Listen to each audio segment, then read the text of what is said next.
해법을 찾는 토론 이슈엔 직설 시작하겠습니다. 7월부터 주 52시간 근무제가 사실상 전면 시행에 돌입합니다. 재계에서는 중소기업의 타격을 우려하는 목소리가 나오고 있고 노동계에서는 이미 3년간 유예 기간을 충분히 줬기 때문에 문제가 없다라고 맞서고 있는데요.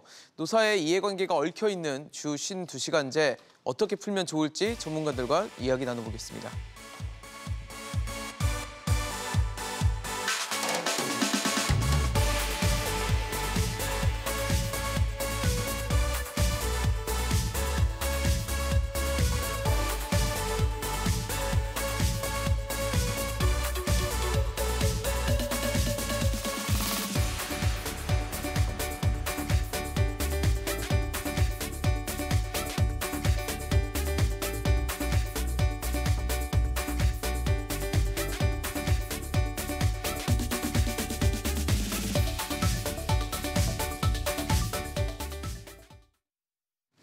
네, 오늘 함께해 주실 세 분 소개하겠습니다. 서강대 기술경영전문대학원 김연학 초빙교수, 사회연대포럼 정영권 대표, 한국보건사연구원 최현수 연구위원 나오셨습니다. 어서 오십시오. 네, 안녕하세요. 네, 주 52시간 근무제 시행을 앞두고 경제 5단체가 우려의 목소리를 냈습니다. 공동으로 입장문을 발표했는데 그러면서 1년 이상의 계도기간을 또 요구를 한 상황입니다. 50인 미만 사업장에 대한 계도기간 연장이 필요한지 말지를 두고도 지금 말이 많은 상황인데 일단 좀 어떻게 입장을 갖고 계신지 궁금합니다. 예, 제가 기업 출신이기 때문에 현장에서 들은 이야기를 솔직하게 하도록 하겠습니다. 네. 예. 계도기간이라고 하는 것은 준비기간이잖아요. 네네. 근데 지금까지 몇 번 연장이 되어 왔거든요. 그렇죠. 근데 지금 현장에서 특히 중소기업들의 경우에는 네. 이 주 52시간 근무제에 대해서 준비가 거의 전혀 안 돼 있다. 그럼 이 계도기간이 연장된다고 하는 것은 준비하는 시간을 확보하는 것이 아니라 또 1년 내 시간 벌었다. 그래서 매맞을 시간이 1년 늘어갔다. 사실 이런 분위기가 굉장히 강합니다. 자, 그렇다고 한다면 이 제도가 도입된 취지를 다시 한번 봐야 되는데요. 이 제도가 도입된 취지는 굉장히 좋죠. 우선 근로자들 저녁이 있는 삶, 그래서 워라밸을 보장한다는 것 네. 측면 하나 있고 또 이렇게 이제 근로자들의 근무 시간이 줄므로 추가 고용 수요가 있을 것이다. 그래서 기업의 고용이 늘어날 것이다라고 하는 두 가지 좋은 목표를 가지고 출범했는데 결과는 어떻습니까? 실제로 지금 중견기업들 이미 시행되고 있는 중견기업의 경우 보면은 근무 시간 단축으로 말미암아서 소득이 줄어드니까 저녁에 투잡을 뛰는 택배 기사를 한다든지 대리 기사를 뛴다든지 하는 그런 근로자들이 굉장히 많이 늘어났고요. 또 기업들 경우에 고용이 늘어났습니까? 물론 이제 중간에 코로나 영향도 있지만 실제로 고용 참사를 할 정도로 고용이 많이 줄고 있는 것이 사실입니다. 주 52시간 도입에도 불구하고. 그럼 뭐냐면 이 제도 자체가 순진하게 정말 그냥 선한 의도로 시작됐지만 현장 특히 중소기업의 실정을 너무 모르고 도입한 제도다라는 그런 생각이 드는데요. 첫째는 근로자들, 특히 중소기업에 종사하는 근로자들은 근로시간이 줄어들면 초과 근무 수당이 없어지기 때문에 굉장히 소득이 줄어듭니다. 소득이 주는데 무슨 그 저녁이 있는 삶을 살 수 있겠습니까? 다른 일 해야죠. 그런 걸 캐치 못했다는 것이고 또 하나는 기업 입장, 특히 이제 중소기업의 경우에는 지불 여력이 없습니다. 추가로 종업원들도 고용하게 되면 많이 기존의 인력을 몇 시간 더 일하게 하는 것보다 더 많은 비용이 들어가게 되거든요. 인력이 늘어나면은 그 인력 중소기업들이 그런 추가로 그 임금을 지불할 능력이 없다는 걸 간과하고 그 선한 어떤 정책적 취지만 가지고 밀어붙인 것이 계속 이렇게 대기업은 크게 문제 없이 이렇게 됐지만 중견기업들은 이미 상당히 고통을 고수하는 기업들도 있고요.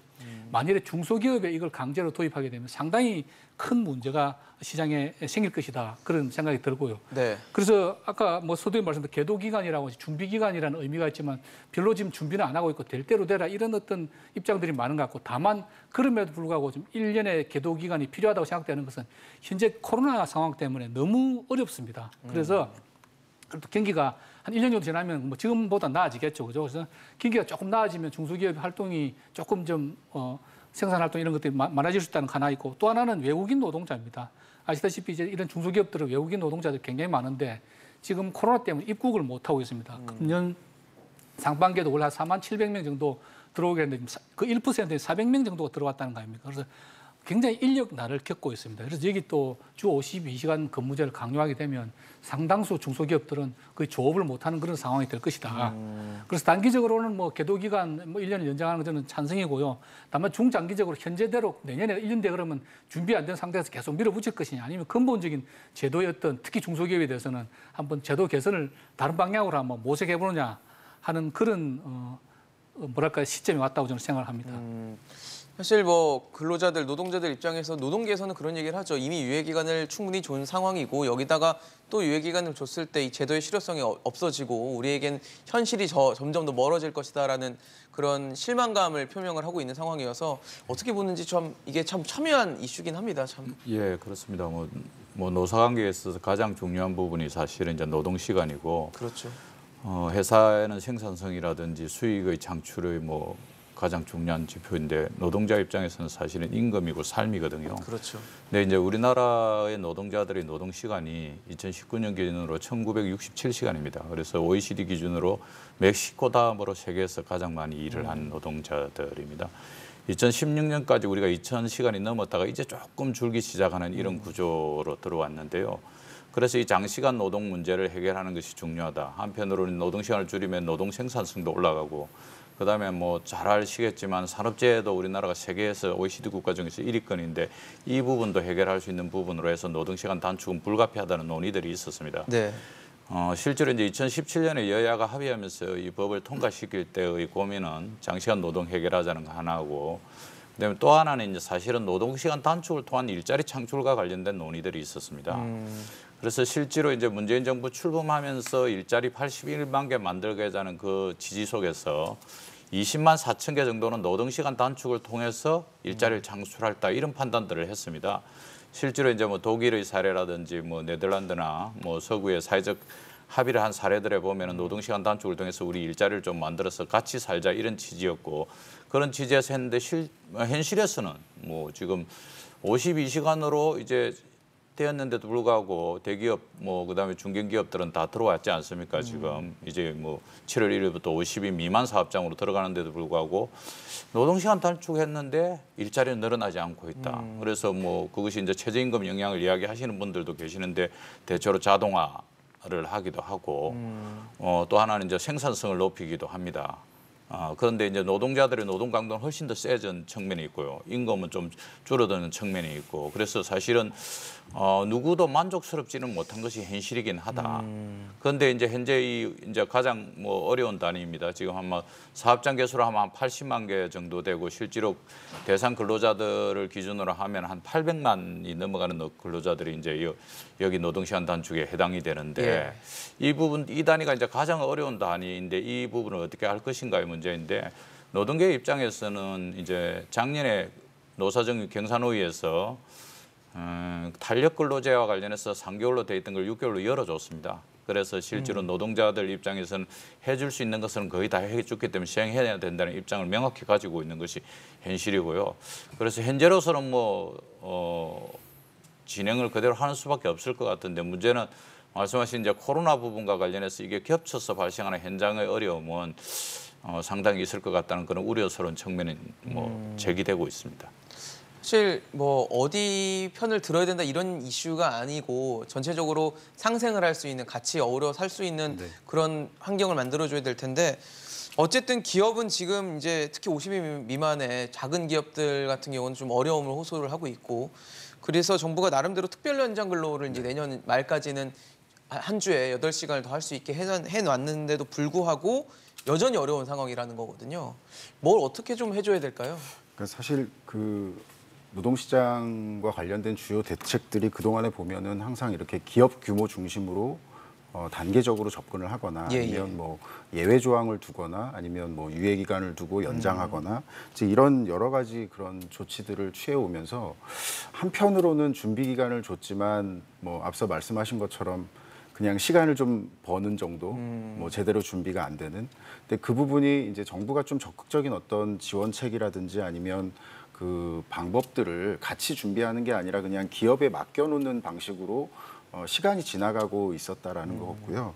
이제 그런 상황에서 코로나가 기업들을 굉장히 어렵게 한 상황 속에서 이제 이것이 이제 곧 시행이 되다 보니까 뭐 준비가 안 된 기업들 또 뭐 준비했지만 안 되는 기업들이 한 20% 가까이 정도 되는 걸로 나오는데 실제 지금 정부가 마련한 대책에서 특별 연장 근로와 관련된 부분을 뭐 내년 말까지 적용한다고 되어 있습니다. 근데 어떻게 보면 저는 이 부분이 지금 이제 52시간으로 한 16시간 정도가 줄어들게 되어 있는 거에 한 절반 정도를 노사 합의 간에 합의를 통해서 내년 말까지 연장할 수 있도록 했다는 거는 또 상당 기간 연장을 하면서 한 8시간 정도를 단축하는 좀 절충된 안이라고 생각을 하고요.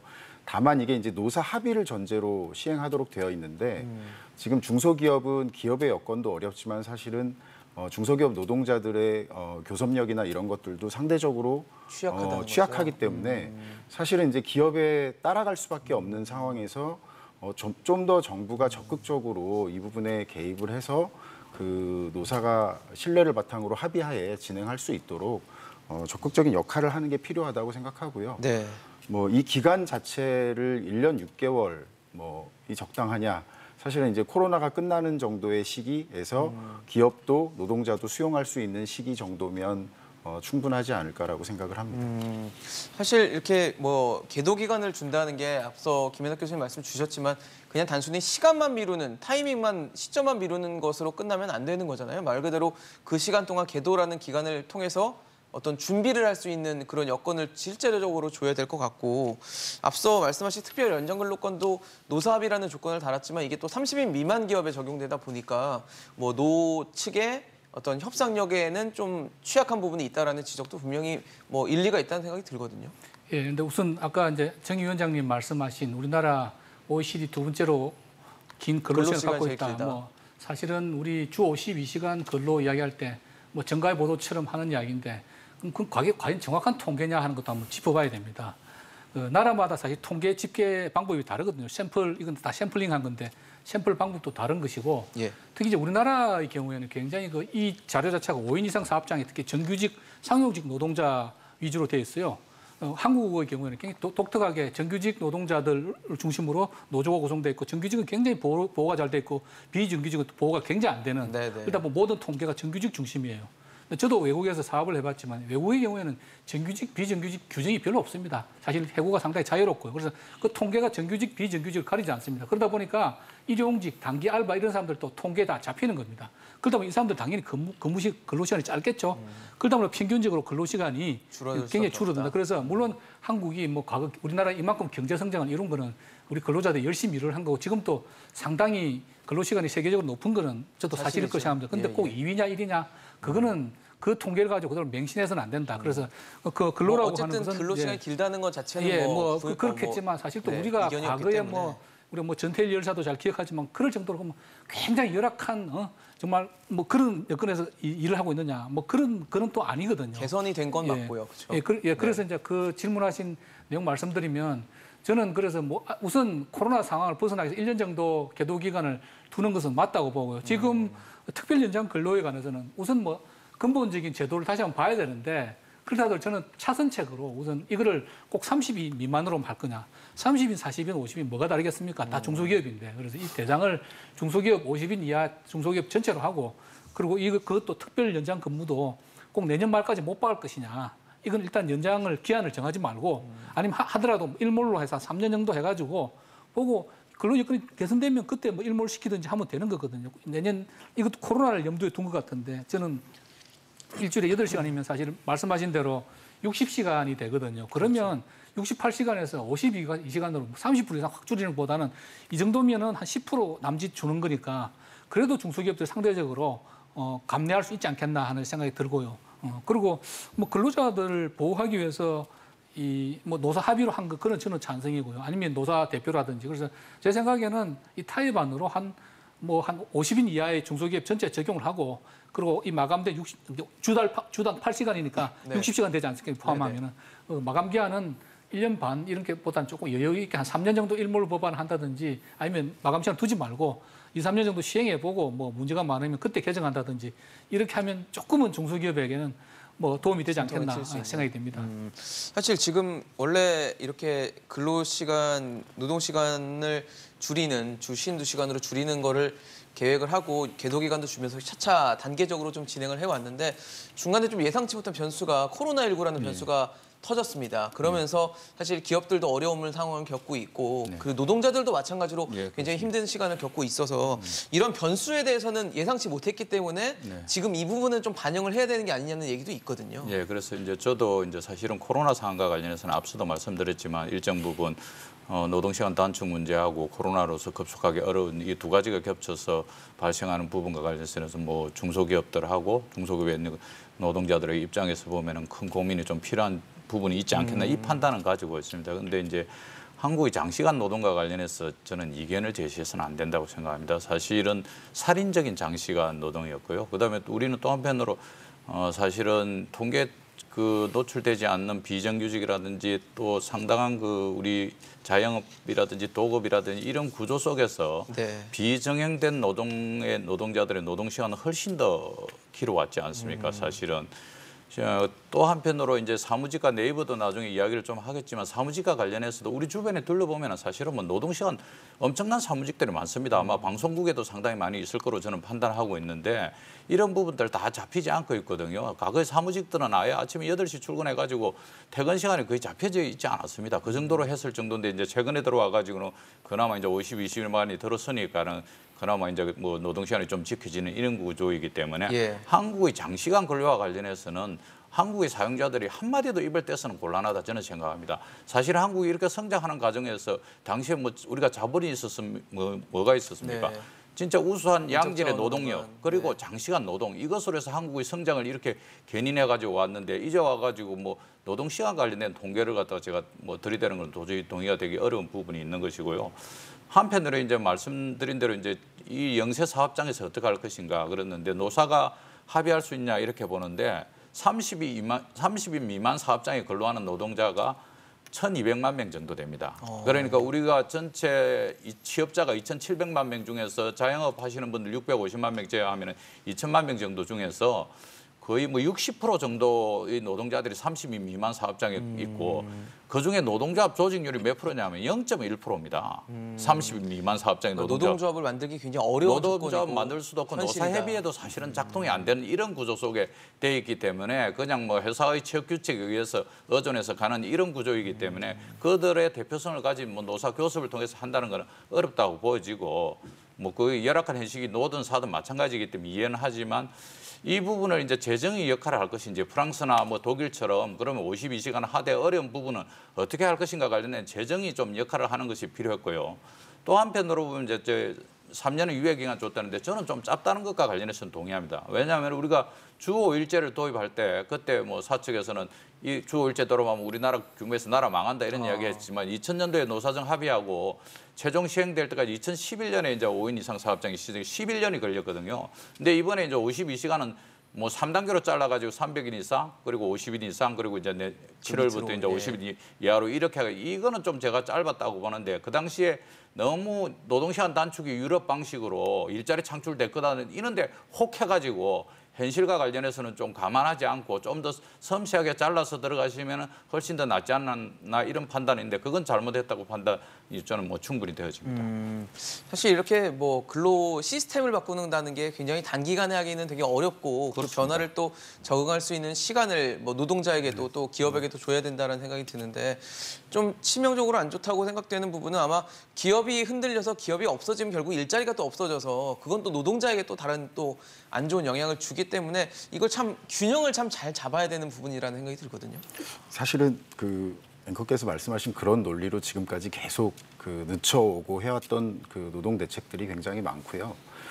이제 기업과 노동자가 일방적으로 누구에 의존하는 게 아니라 사실은 그 서로 신뢰를 바탕으로 상생할 수 있는 구조를 만들어야 될 것 같고요. 거기에서 이제 정부가 어떤 역할을 할 것인지가 중요한데 사실은 그 노동 대책들 중에서 보면 최저임금 또 주 52시간 뭐 여러 가지 대책들이 보면은 정부가 어떤 기준을 만들고 적용하는 시점에 대한 관리, 현장에 대한 관리만 하지 정부가 거기에 대해서 어떤 역할을 직접적으로 책임을 지고 하는 내용들은 별로 들어가 있지 않거나 아니면 준비가 같이 병행이 되지 않는 경우들이 많습니다.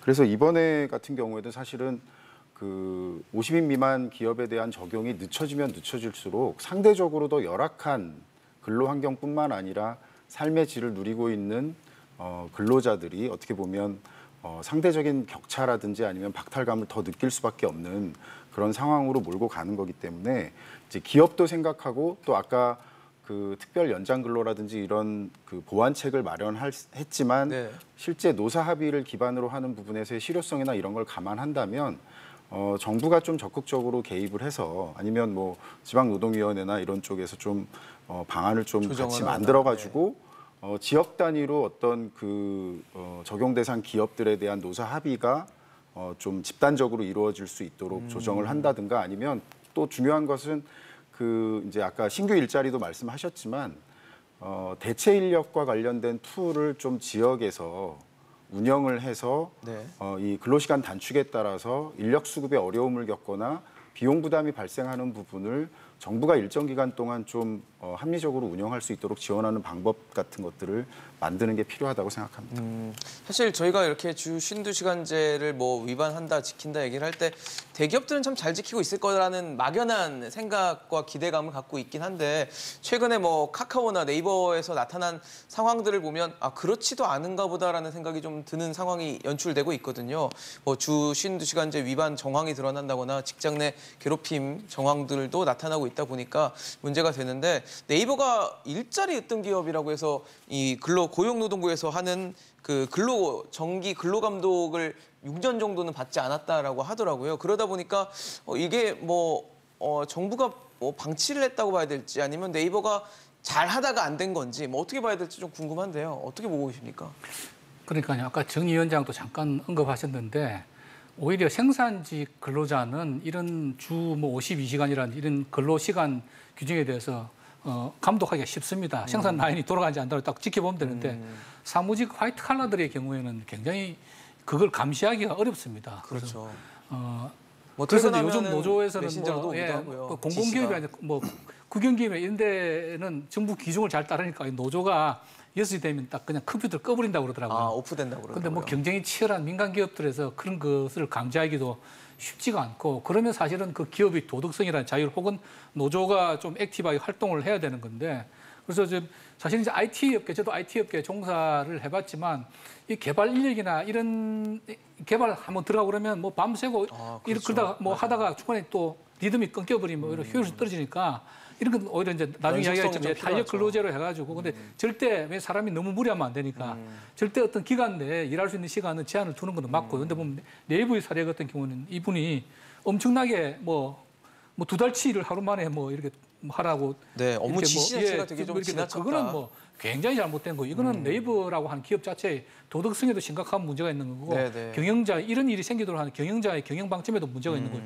이런 문제는 저는 엄격하게 처벌해야 된다고 보고 네. 당연히 일자리 어떤 기업 이런 거는 박탈해야 되는 거고 어떻게 보면 이런 문제 네이버 같이 굉장히 근무 조건도 좋고 급여도 좋다고 소문난 회사에서 이런 일이 생기는 건 오히려 중소기업보다는 가혹하게 저는 일불백계해서 모범을 보여야 된다고 생각합니다. 사실 뭐 네이버가 잘할 거라 생각하고 근로 감독을 하지 않았더니 이런 일이 발생을 했거든요. 예. 그러다 보니까 제도의 효용성에 대해서도 좀 의문을 가져야 될 부분이 있다는 생각이 듭니다. 그렇습니다. 뭐 광범위하게 사실은 근로시간과 관련해서 뭐 늘 어겨왔고 지금까지도 어겨왔고 또 앞으로도 뭐 제일 지킬지와 관련해서 대단히 의심스러운 부분이 많다. 그래서 이제 네이버는 최근에 들어서 이제 노조가 조금 활동을 했고 그 전까지는 이제 사실은 IT 업계에서의 노동조합의 역할이라는 것이 사실은 대단히 미미했고 또 한편으로는 첨단 산업이고 개발 등등과 관련해서 인력들과 관련한 이런 시간 문제 등등과 관련해서 우리 사회에서의 뭐 약간의 용인되는 부분 이런 것들이 있었지만 이 부분과 관련해서 좀 명확해져야 된다. 제가 알고 있기로는 뭐 우리나라 제일 큰 회사인 모 전자회사도 네.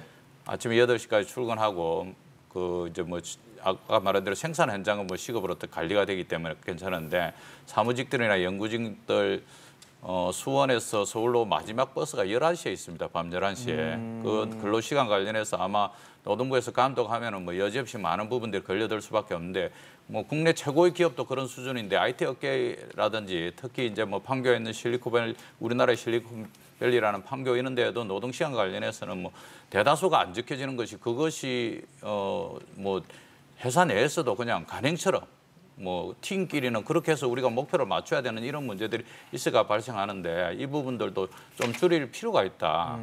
이것이 결국은 근로자들의 건강권과 관련해서 심대한 영향을 미치고 길게 봐서는 회사의 생산성에도 영향을 미칠 수밖에 없는 이런 구조이기 때문에 좀 적극적으로 나서서 해야 된다 이렇게 보고 있고요. 이제 뭐 금융권이나 이런 같은 경우는 이제 6시 된 PC 오프제를 도입을 해가지고 예. PC 오프제를 도입해가지고 이제는 딱 끄고 이렇게 가는데도 불구하고 또 한편으로는 이제 52시간 넘어가면 입력이 아예 안 되게 이렇게 돼 있는 맞아요. 경우도 있어요. 네. 그래서 일은 한 54시간 뭐 60시간 하는데 입력은 회사 PC가 52시간으로 딱 닫혀 있으니까 그 기간 동안 이런 거 나타나지 않는 이런 뭐 편법이나 꼼수도 발생하고 있고 우리 주변에 많이 있는데 이런 부분들과 그래서 좀 줄여 들어가야 된다. 그래서 삶의 질을 좀 높이는 방안과 관련된 고민들도 빨리 이루어져야 된다고 보고 있습니다. 사실 뭐 네이버 정도 되는 그 국내 취업 준비생들에게 가장 인기도 좋고 이미지가 좋은 기업에서 이런 일이 발생하다 보니까 전체적인 근로 시스템에 대해서도 또 의문을 갖게 네. 되는 부분이 있거든요. 네. 그 사실은 지금 이렇게 우리가 그 아주 잘하고 있다고 이야기하고 또 청년층이 선호하는 기업에서 이런 방식으로 지금 근로 시간을 지킨다고 하면서 하고 있을 거라는 생각을 못했고 또 어떻게 보면 정부가 잘하고 있는 기업이라고 명명을 해주고 네, 일자리 했는데 으뜸 기업. 뭐 근로 감독을 면제했다는 부분이 저는 사실은 참 놀랍습니다. 그렇죠. 그러니까 알지 예를 못했다는 들면 거죠. 국세청이 성실납세를 하는 기업에 대해서는 네. 뭐 일정 기간 세무조사를 좀 면제해주거나 네. 하는 경우가 있죠.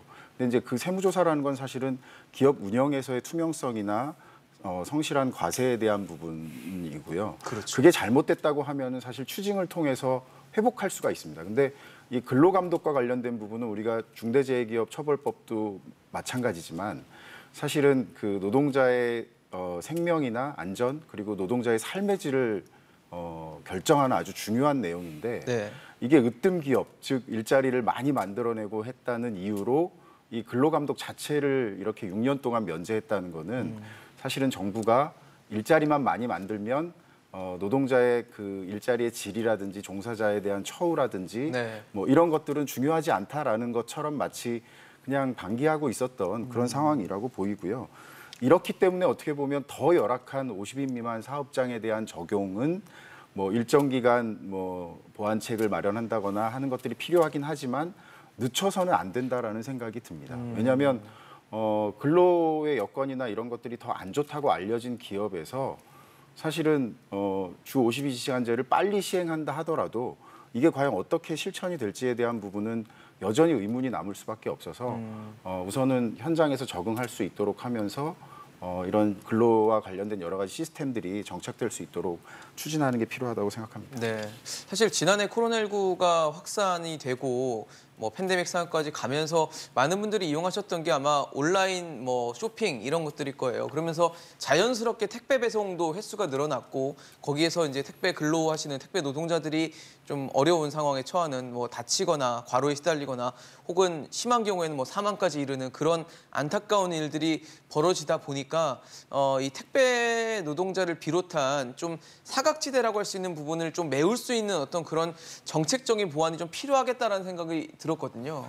그러니까요. 우리가 지금 이제 뭐 대기업은 사실 아까 네이버 같은 사례가 있지만 감독권 안에 들어와 있는 거고 이제 중소기업에 대해서 오늘 이야기하고 있는데 저는 정말 중소기업보다 더 시급한 게 이른바 자영업자 혹은 비정규직 네, 제도권 개인 내에 사업자. 들어와 있지 않는 그런 기업들이고요. 이 택배 노동자에 대해서 작년에도 저희들이 이제 토론을 한번 그렇죠. 했지만 택배 노동자들이 지금 지위가 애매해요. 분명히 이런 보면 그대 택배 회사들이 일을 하청받아서 하고 있는데 개인 사업자로 등록해가지고 어떤 특정 지역을 맡아서 하고 있단 말이죠. 그러니까 택배 회사의 직원은 아닌 거죠. 직원은 아닌 거죠. 네. 그러다 보니까 그리고 이제 여러 가지 이야기했지만 전체적으로 택배 기사들의 급여 수준은 나쁘지는 않습니다.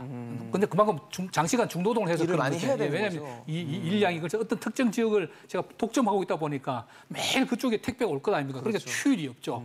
그리고 뭐 업무 양이 많은 지역 어쨌든 그 동네는 자기가 책임지고 해야 되니까 무지무지하게 하루에 뭐 보니까 14시간 근무 시간 보니까 14시간 근무하는 것도 뭐 근 한 40%가 되더라고요. 네, 근데 또 주 6일을 일하고 막 그런데 그러더라고요. 아무런 이런 택배 노동자들을 보호할 수 있는 이런 제도적인 근거는 없는 것이고 그래서 우리 작년에도 이 자리에 논의했지만 제일 바람직한 거는 그런 노동자들 택배 회사에 일테면 꼭 정규직이 아니라도 그 근로자로 고용을 임금직 근로자로 고용을 해가지고 이런 어떤 근로기준법의 혜택을 받을 수 있도록 하는 것이 제일 바람직한데 그렇지 않다면은 어떤 표준 노동 시간을 정한다든지 적정 작업량 배분 그래서 아무리 특정 지역을 독점하게 하지 말고 서로 뭐 이 업무를 나눌 수 있게끔 하루에 뭐 일단 몇 시간 지금 52시간 당장 이것도 적용하기 어렵겠지만 표준 근무 시간 뭐 60시간 정도 일을 하고 아마 업무 시간으로 정하기는 어려울 겁니다. 쫓아다니면서 감시할 수는 없으니까. 그러니까요. 그러면 아마 작업량으로 그렇게 하려면 우선 택배 작업하고 배송 작업 분류하고 배송 작업의 양을 그것도 동네 아파트하고 또 단독주택은 다르겠죠. 다르죠. 그래서 예. 그거는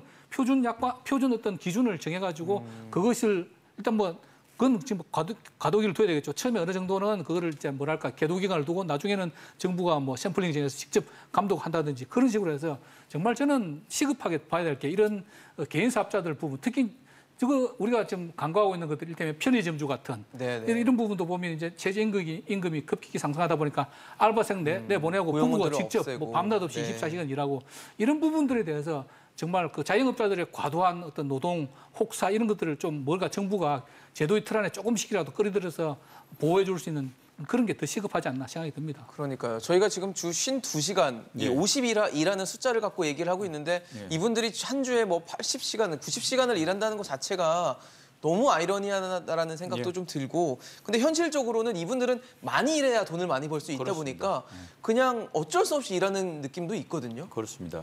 작년에 저희가 직설에서 토론할 때 제가 택배 노동자들 이대로 그대 주면은 여러분 돌아가실 수밖에 없다고 분명히 경고의 메시지를 했는데요. 계속해서 돌아가시고 계시는데 우리 산업화 초기에 이제 울산이나 거제에서 조선소 노동자들, 현대중공업, 대우조선 노동자들 뭐 100시간 넘게 일했습니다. 120시간씩 일하고 있고요. 현대자동차 초기에 막 주야 막교대 해가지고 새벽에 정말 아침에 이렇게 라인 타다가 나오면은 뭐 현기증이 나고 머리가 어지러질 한다는 거 아닙니까?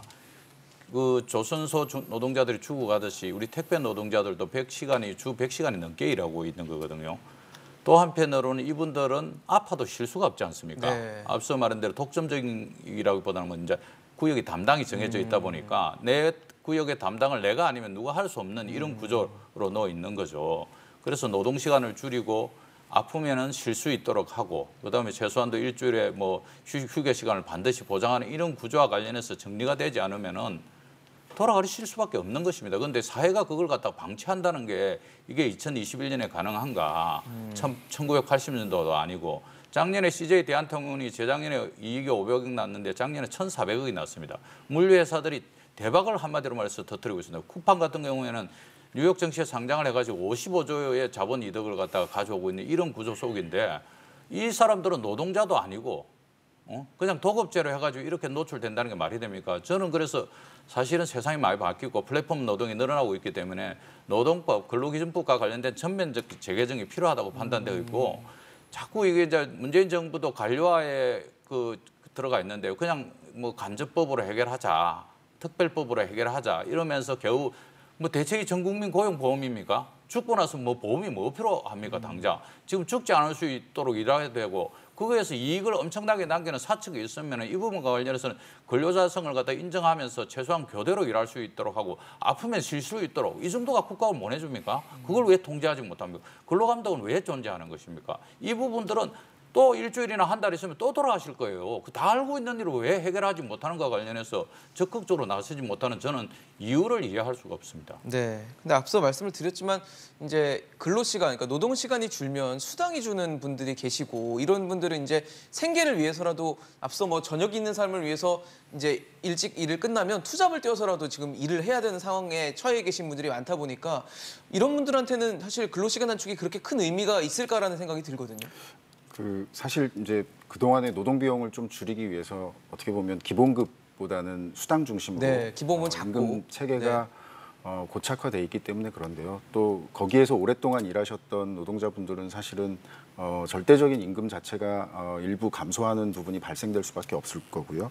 사실은 저는 당장은 절대적인 임금이 조금 감소할 수 있지만 아마 최근에 주 52시간을 먼저 경험했던 분들의 여러 가지 생활 패턴이나 또는 변화들을 살펴보면 아마 그 임금이 줄어드는 부분만큼의 어떤 삶의 질의 변화라든지 이런 것들도 뭐 완전히 대체할 수는 없겠지만 어느 정도 나타날 거라고 생각이 되고요. 네. 말씀하셨던 투잡이나 이런 것들은 제가 볼 때는 정말 경제적으로 어려워서 그걸 보충하기 위해서 해야 되는 경우도 존재하지만 또 어떤 면에서는 뭐 자신의 선택에 의해서 하고 있는 경우들도 있을 수 있고 또 어떻게 보면 그런 패턴으로 이제 삶이 좀 바뀌어가고 하는 게 장시간 근로로부터 벗어나서 일과 삶의 균형을 좀 찾을 수 있는 부분으로도 필요하다고 생각하고요.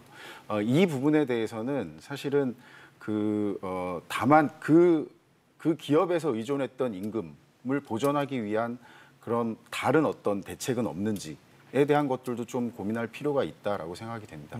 오로지 그냥 거기에서 장시간 근로나 그 시간에 비례해서 받는 수당에만 의존해가지고 과연 언제까지 그 생활을 유지할 수 있을까? 그러니까 정부가 이런 부분들을 근로시간을 줄이면서 어떻게 보완할 수 있을지에 대한 정책들을 좀 고민하는 게 네. 필요하다고 생각하고요. 그렇죠. 사실 정책적인 보완이 없다면 사실 평소에 벌던 임금 수준을 갑자기 줄어든다는 게 그 생계를 꾸려가는 입장에서는 굉장히 좀 치명적일 수 있는 부분이기 때문에 쉽게 그렇게 뭐 일을 줄여서 그다음에 수당이 줄어드는 것을 선택하는 분들이 그렇게 쉽지는 않을 것 같다는 생각은 들거든요. 네, 우리나라 경제가 발전하면서 정부가 꼭 정책적으로 강요하지 않더라도 근로 여건이 자연적으로 좋아지는 부분도 있습니다. 그래서 저 같은 경우에 87년에 뭐 처음 직장 생활했는데 그때는 저녁에 야근하는 걸 당연하게 생각했어요. 회사에서 당연히 할 때죠. 회사 돈으로 밥 예. 먹고 한 10시 정도까지 있다가 퇴근하는 걸 당연하게 생각했는데 주 52시간 근무제가 도입되기 전에도 벌써 몇 년 전부터도 대기업들은 대체 6시, 7시 정도 되면은 다 퇴근들 하더라고요. 그 일테면 과거에는 제가 처음에 사회 초년명 시절에는 저녁 9시, 10시가 최고로 그 러시아고 피크 타임이어서 트래픽이 많았는데 교통 트래픽이 많은데 지금은 저녁 6시, 7시, 5시부터 시작되잖아요. 퇴근 시간이죠. 그래서 네. 자연적으로 생활 수준이 높아지면서 좋아지는 면도 있습니다. 가게들도 자영업자들 보면 옛날에 일주일 내내 열었는데 요즘 일요일날 안 여는 가게들도 굉장히 많잖아요. 네, 네. 근데 그것만 기대할 수 없으니까 이제 정부가 정책적으로 법률 도입해서 근로 여건을 낮게끔 하는데 그런 것들이 산업 현장하고 너무 괴리가 되면 안 된다고 하는 거죠. 그래서 아까 뭐 여러 가지 주 52시간 근무제도 최저임금제도 마찬가지고 주당 근무 시간을 제한하는 것도 정말 선한 의도에서 시작된 거고 당연히 그렇게 가야 됩니다. 근데 최저임금제가 문제된 건 갑자기 1년에 20%씩 올려버리니까 현장에서 악소리가 난 거고요. 그것도 뭐 일테면 한 1년에 한 7, 8%씩 점진적으로 올렸더라면 네. 크게 이제 문제는 안 생길 거고 마찬가지로 근로시간 또 이제 68시간을 52시간으로 20% 이상 줄이는 거 아닙니까? 그러다 보니까 지금 당장 대기업은 어느 정도 최저임금도 마찬가지. 대기업은 적응이 되지만 중소기업이 적응이 안 된다고 하는 건데 그래서 현실적으로 근로자 입장에서 보면은 이 근로시간이 확 줄므로서 수입이 확 주는 것도 맞거든요. 네네. 이게 절충적으로 가서 저는 아까 대기업은 워낙에 기존적으로 수당이라든지 임금 수준이 높기 때문에 주 52시간을 충분히 감내할 수 있는 것이고 중소기업의 경우에는 뭐 52시간 플러스 8 정도에서 한 60시간 정도면은 수당이 줄어드는 부분이 그렇게 많지는 않을 겁니다. 그렇다고 한다면 아까 지금은 너무 많이 주니까 투잡을 안 뛸 수가 없는 거고요. 그래서 뭐 아니 투잡 안 뛰고 조금 적더라도 물론 그런 사람도 있겠지요. 그렇지만 현실적으로는 중소기업들이 거의 최저임금 선상 받고 있는데 당장 생계를 위해서라도 투잡을 안 뛸 수밖에 없는 그런 상황이고 그러면 조금 뭐 과거보다 진일보다 했지만 너무 급격한 어떤 그 혁명적인 변화가 아닌 점진적으로 근로시간에 대해서는 조금의 물론 과거로 돌아가자는 이야기 절대 아닙니다. 네네. 그렇게 해서 조금 수당을 더 받게 하고 그런 정책적 지혜가 발휘됐으면 좋겠다는 생각입니다. 그러니까 사실 뭐 이제 현실적으로 이런 어떤 제도적인 것들이 제대로 적용이 안 되는 현장들이 너무 많다 보니까 이제 강제로라도 어떻게 쉬게 해야겠다라는 게 이제 공휴일인데 제가 올해 달력을 보니까 올해 남은 휴일은 추석밖에 없더라고요. 네, 올해가 정말 휴일 기근인 해가 됐는데 그러다 보니까 정치권에서는 지금 대체 공휴일을 확대하는 방안을 고민을 하고 있습니다. 대체 공휴일이 적용되는 휴일이 추석과 설, 어린이날인데 이걸 더 넓혀 가겠다라는 쪽으로 지금 6월 임시국회에서 아마 처리를 하게 될 것이라는 전망이 나오고 있는 상황이고 또 앞서 아까 주 5일제 말씀을 주셨는데 이제는 주 4일제 논의가 얘기가 나오고 있어요. 그래서 뭐 이런 여건들이 마냥 쉬는 게 좋은가에 대해서도 아마 고민을 또 해야 되는 부분이 있기 때문에 어떤 식으로 가는 방향성이 좀 좋을까 궁금합니다. 이제 노동 시간으로 보면은 우리가 이제 1967시간이고 OECD 평균이 뭐 1720시간 정도 되고 사실은 우리가 일본이 1600시간대니까 우리가 일본 근로자들보다도 한 2달 가까이 더 일을 하고 독일 근로자보다는 3달 이상 일을 더 하고 있는 것이 현실입니다. 그래서 근로일수가 많은 부분, 현실적인 부분을 차치하더라도 당장 좀 직장인들이나 뭐 노동자들이 당장 달력에 빨간 날 언제 노냐고 봤는데 그게 토요일이나 일요일하고 겹치면 이 부분과 관련된 아쉬움 이런 것들은 대단히 크고 정말 열심히 일하는 노동자들에게 조금이라도 위안이 되기 위해서는 네. 이 대체 휴일과 관련해서는 전면적으로 도입해야 된다. 그래서 사실 월요병이라고 있는데 휴일날 겹쳐가지고 쉬고 나면 그 월요일은 더 힘들거든요. 사실은 정말 출근하기 싫을 정도인데 짧은 휴가 기간 중에 공휴일하고 이 주일이 겹치는 이런 부분들과 관련해서는 대체 휴일제 좀 도입해가지고 가는 것이 좋겠다는 판단이고. 그다음에 이제 주 4일제와 관련된 논의들은 뭐 논의는 시작할 수 있습니다. 그런데 현실적으로 과연 얼마나 가능하냐. 노동시간 단축인데 일자리는 줄어들지 않고 앞서 말씀하신 대로 68시간에서 52시간으로 줄면 한 23% 정도 노동시간이 줍니다. 그런데 임금으로 따지면 30% 정도 줄거든요. 네네. 왜냐하면 이제 초과 근로와 수당이 110%고 150%고 그다음에 이제 뭐 심야에 하면 250% 받을 때도 있고 야간에 심야에 하면은 뭐 250 뭐 저 야간에 휴일 야간을 하면은 350%까지 받도록 이런 초과 근로 수당을 받는 이런 구조이기 때문에 임금이 급속하게 좀 줄어드는 이런 부분들이 있는데 단순하게 그냥 뭐 주 4일제라는 것은 우리 현실하고는 너무 앞서가는 이야기다. 재정이 어떤 역할을 할 것인지와 관련해서 고민하고 이야기하면서 이 노동자들 문제를 해결해야 되는데 제가 어저께 시야공단이나 광주공단에 이렇게 인터뷰를 좀 해보니까 제 입장에서는 뭐 노동시간 단축이 불가피하다고 이야기하지만 정말 아웃성들을 이야기합니다. 그러면 차라리 이렇게 노동시간 단축을 할 것 같으면 최저임금이라도 돈 만 원 해가지고 올려줘가지고 뭐 시간을 줄이는 대신에 월급이라도 받을 수 있도록 해야지. 지금 뭐 택배 일 하러 가는 사람, 그다음에 뭐 대리기사 하시는 분들, 투잡 지는 분들이 너무 많다는 거예요. 그래서 이 문제와 관련해서 재정이 역할을 안 해주는 이상 상당히 심각할 수도 있다 이 판단을 가지고 있습니다. 그럼에도 아마 주 4일제 논의가 지금 이제 물꼬를 틀려고 하는 이유 중에 하나는 아마 이 코로나19라는 어떤 새로운 그 변수의 등장과 함께 4차 산업혁명이 빨라지고 있기 때문에 더 이상 이제 어떤 근면, 성실 이런 것만으로 일하는 시대는 아니다라는 얘기를 많이 하거든요. 네. 그런데 앞서 말씀하시는 것처럼 주 4일제 논의 좀 시급하다, 야 빠르다, 너무 이르다라는 관점도 있어서 이걸 어떻게 보면 좋을까요? 저는 뭐 논의를 시작하는 거 자체는 뭐 얼마든지 가능하다고 뭐 얘기를 하는 생각하고요. 거니까요. 사실 우리가 이제 코로나로 인해서 여러 가지 새로운 경험들을 하게 됐었습니다. 뭐 예를 들면 재택근무, 원격근무가 이렇게 뭐 그러게요. 활성화되고 빠르게 올지 몰랐는데. 또 뭐 정부 공공기관 같은 경우에는 그 코로나 확산 예방을 위해서 재택근무를 꼭 일정 비율 하도록 이렇게 강제하는 이런 상황들까지 벌어질 거라고 전혀 예상을 못했죠. 그러니까 우리가 주 5일에 대한 그 도입에 대한 논의를 하고서도 아까 말씀하셨던 것처럼 굉장히 오래 걸렸던 것처럼 이제 코로나로 인해서 좀 새로운 어떤 생활의 변화나 사회의 변화를 경험하면서 앞으로 논의해야 되는 부분에 대한 논의를 하는 건 충분히 가능하다고 생각하고요. 또 실행 가능성 측면에서 보면 뭐 재정의 역할이라든지 이런 것도 중요하지만 또 우리가 국민들이 많이 경험했던 재택근무나 이런 것들을 좀 적절하게 섞어서 꼭 근로 일수 자체가 뭐 4일, 4.5일이 아니라 실질적으로 좀 유연하게 근무할 수 있는 방식들을 늘려가면서 조절할 수 있고요. 다만 이제 제가 말씀드리고 싶은 것은 아까 그 공휴일에 대한 대체 휴일이라든지 네네.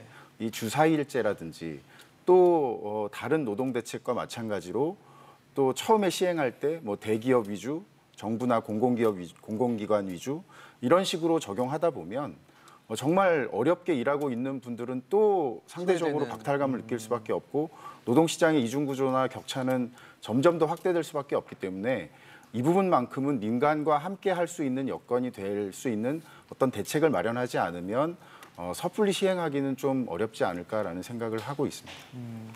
사실 이렇게 주 4일제 논의를 하는 것 중에 부정적인 그런 입장도 있습니다. 노동 생산성이 줄어들어서 결국 우리나라의 성장 동력이 꺼지는 그런 것들을 또 우려하는 시각도 있기 때문에 결국 성장을 해야 또 근로자의 여건도 좋아질 수 있다는 것도 있거든요. 앵커께서 핵심적인 말씀하셨어요. 문제는 생산성입니다. 네. 주 4일 근무를 해도 생산성이 뒷받침이 되면 하는 거고요. 안 되면 못 하는 겁니다. 저도 이 자료 준비하면서 깜짝 놀란 게 미국은 강제하지 않았는데도 27% 기업이 이미 주 4일제 근무를 도입했다고 그래요. 왜냐하면 미국은 제조업보다는 서비스, 특히 IT나 이런 창의적인 직종, 그러니까 뭐 장기간 뭡니까 기계 앞에 붙어 앉았다고 생산성이 오르는 그런 일이 아니고 이 창의적이고 뭐 머리를 많이 써야 되는 그런 일들을 하다 보니까 그 짧은 시간이라도 좋은 아이디어를 내서 하면 되는 거거든요. 국내에서는 아마 에듀윌이라고 하는 회사가 주 4시간 주 4일제를. 도입한 걸로 알고 네. 있는데 그 처음에는 시행착오 좀 있을 때 근데 업무 강도도 굉장히 높아지고 그렇지만 지금은 잘 생산자가 하락 없이 받아들였다는 거 아닙니까? 그래서 저는 말씀드리고 싶은 것이 이거는 제도로서 강요할 일은 아니다. 네네. 그러나 기업이 이거 감당할 수 있다면 얼마나 좋은 제도입니까? 얼마든지 기업에서 우리가 4일 일하고도 5일 일한 만큼 아웃풋을 낼 수 있다. 그러면 가는 거고요. 그래서 그거는 전반적인 어떤 사회의 어떤 기업의 흐름에 제조업은 당장은 좀 어려울 것 같고요. 맡겨놓고 그래서 어느 정도 사회적으로 이게 인용이 될 때 그때는 조금 이제 뭐 제도적으로 뭐 도입하게 한다든지 그렇게 좀 단계적으로 나가는 것이 좋을 것 같습니다. 네, 알겠습니다. 참 노동 문제도 매번 얘기하지만 어려운 문제입니다. 재계와 또 그러니까 산업계와 노동자의 입장이 너무나도 첨예하게 갈려 있기 때문에 여기서 어디선가의 균형점을 어떻게 찾느냐가 굉장히 중요할 것 같은데요. 앞으로 상황도 지켜보면서 저희 토론 준비하도록 하겠습니다. 오늘 김연학 교수, 정영건 대표, 최현수 연구위원과 함께했습니다. 이슈앤직설 오늘 준비한 소식 여기까지입니다. 지금까지 시청해주신 여러분 고맙습니다.